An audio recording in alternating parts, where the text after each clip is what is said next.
ছিল অশ্রু। হে আল্লাহ, তোমার বান্দাগের উপর এই জুলম আর কতকাল? মূসার কণ্ঠ তখন আবেগে রুদ্ধ। তিনি যখন ফেরাউনকে বলতেন, হে ফেরাউন, ফিরে আসো সত্যের পথে, তখন ফেরাউন ঘৃণা ভরে মুখ ফিরিয়ে নিত।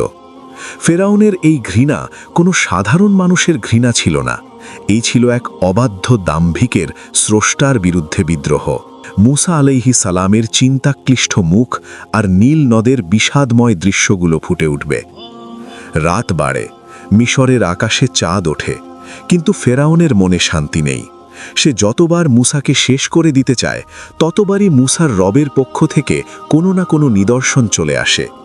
ঘৃণা যখন চরমে পৌঁছায়, মানুষ তখন হিতাহিত জ্ঞান হারিয়ে ফেলে। ফেরাউনও হারিয়েছিল। সে জানত না এই ঘৃণাই তাকে একদিন অতল সাগরে ডুবিয়ে মারবে। আজকের এই প্রথম পর্বে আমরা দেখছি এক দম্ভী শাসকের